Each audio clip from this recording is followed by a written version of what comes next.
بسم الله الرحمن الرحيم. احنا مجلس مدينة بلقاس او القرية اللي تابعة لمجلس مدينة بلقاس، احنا داخلين عليها. هي قرية حديقة فعلا جميلة حلوة للمصريين والأهل بلقاس وكل اللي يجي يشاهد جمال بلقاس. أنا بروح القاهرة على طول، اسكندرية، قريب كنت في المدينة الإدارية الجديدة، إنما النهاردة بشاهد مدينتي أنا، مدينة بلقاس، مدينة السحر والجمال، مدينة كلها إحساس. من بلقاس كنت مع المهندسة حنان بعمل لها مجموعة القصص بتاعتها، وفجأة كده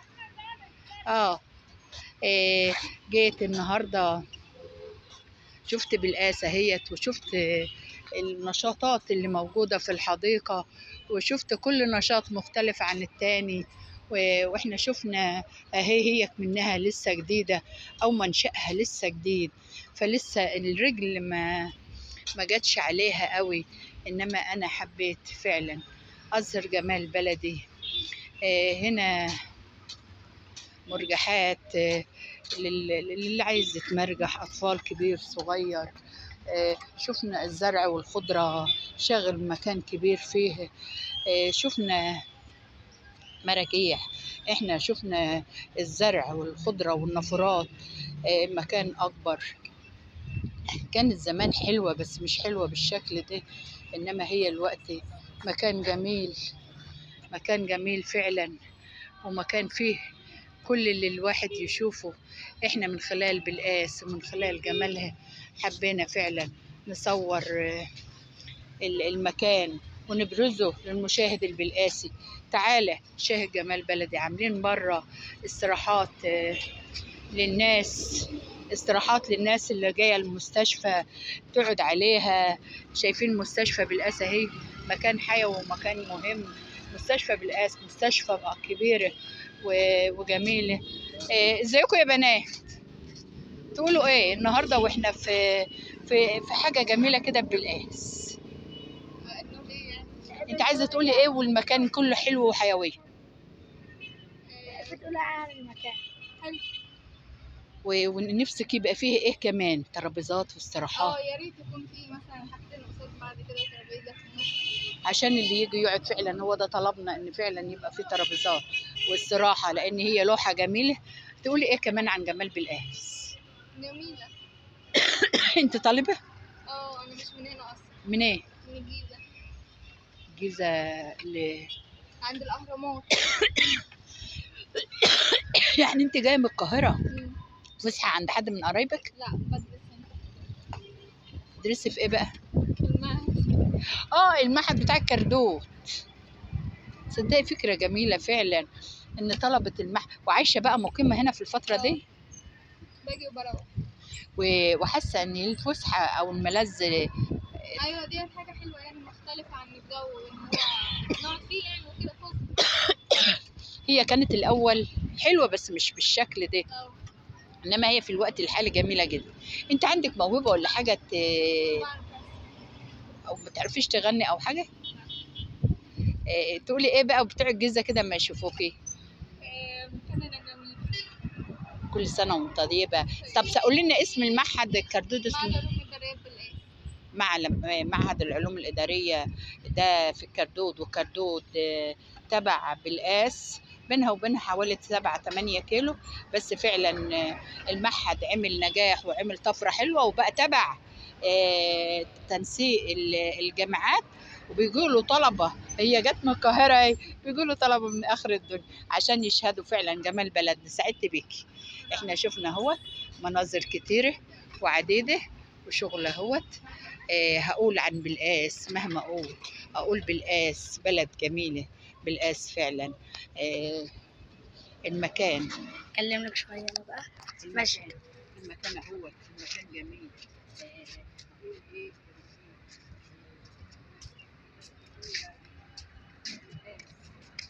أنا كنت زمان بركب الحاجات دي، بس دلوقتي أنا مش عارفة أركبها، كبرت بقى. حاجات كبيرة. المكان ده لإيه؟ دي اللي لعب الكورة عشان اللي يقع عليه ما يتعورش، يعني ويلعب المكان ده لعب كرة؟ واللي يلعب عليه براحته، بس اللي يقع ما يتعورش. يعني عباره عن ملعب صغير، ولو عبارة عن شفنا ملعب في صغير، سلم اهوت ودي سلم للناس اللي بيستريحوا فيه اللي وياكلوا فيه عايزين يصطادوا سمك من على ويصطادوا البحر. فيه ويتغدوا فيه ويعملوا كل حاجة اللي هم عاوزينها فيه. يعني المكان ده كده مكان جميل ومنظم يعني. المكان اهو، والمكان هنا وكل حاجة هم عاملين كمان سلوك عشان هم عاملين كمان. تعالى معايا كده. لاحظنا ان المكان فعلا لو في ترابيزات وكراسي قاعده للعشاق، للحبايب، للاهل، للاقارب، هي قاعده هنا اهو.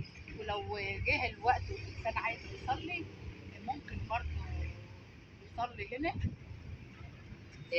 احنا شفنا اهوت وشفنا كمان الاماكن كلها الزرع والخضره حاويه على المكان. وفي باب تاني، باب خلفي اهوت عند المستشفى. صورنا سيب بقى، صورنا بقى ونتكلم شوية عن اتكلم كده راح عند الباب كده ووصف لنا الباب. على فكره انا خدت في الصحبه، محمد ده كان قاعد هنا وخدته في الصحبه عشان اوري ده البوابه اللي هي قبل المستشفى بالقاس والمركز.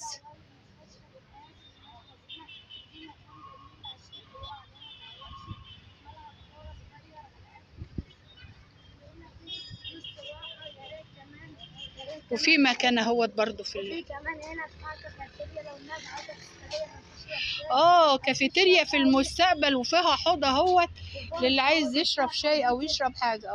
ودي يا ريت كمان يجيبوا ترابيزه ويحطوا فيها الكراسي عشان اللي عاوز يستريح او يعمل حاجه على الترابيزه يعملها براحته. ودي مكان منظم، ودي حته ارضيه صغيره عشان يلعب ملعب كره اهوت صغير. دي باب عشان الناس تطلع منه، وفي باب من هناك عشان الناس تطلع منه. في باب تاني اهوت. ودي محل بقالة يعني عشان لو حد عاوز طلب مشروبات يعني كده يقوم قايل له من على الباب من هنا عاوز كذا كذا، قوم جايبه له.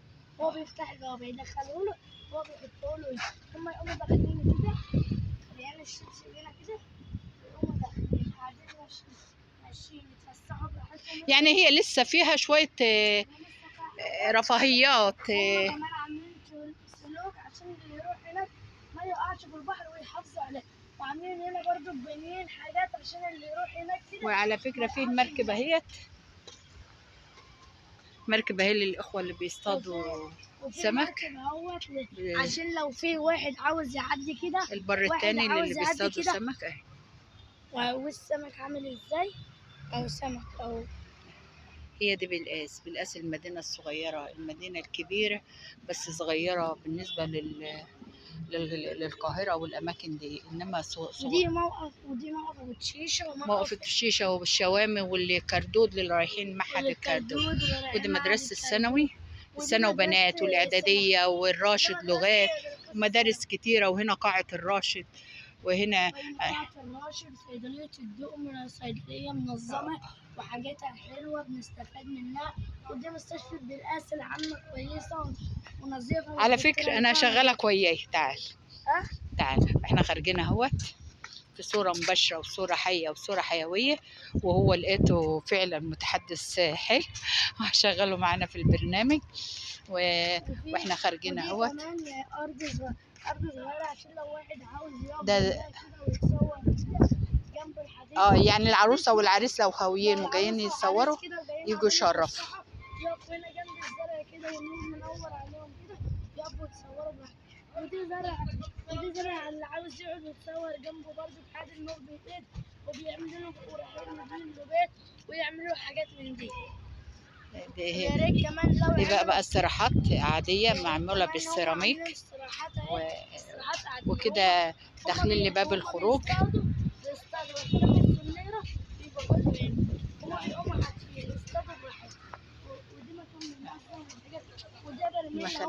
حتى شايفين اللي في الشارع الرئيسي هم، لان الزرع لسه ما غطاش على عشان الحديقه ما تتوسخش يحطوا فيها الزباله. ودي زرعه جميله وكل حاجه جميله. واحنا خارجين اهوت للباب الرئيسي.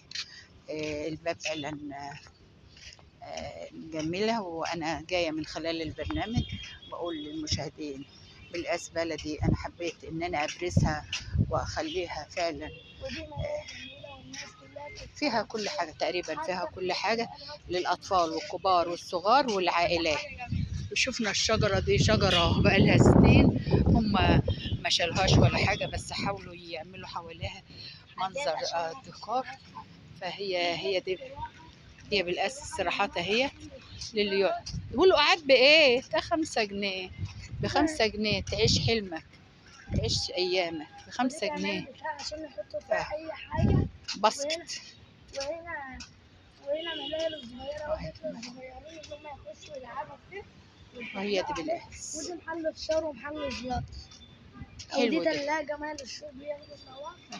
ودي ماشي، دي من بالقاس. خلاص.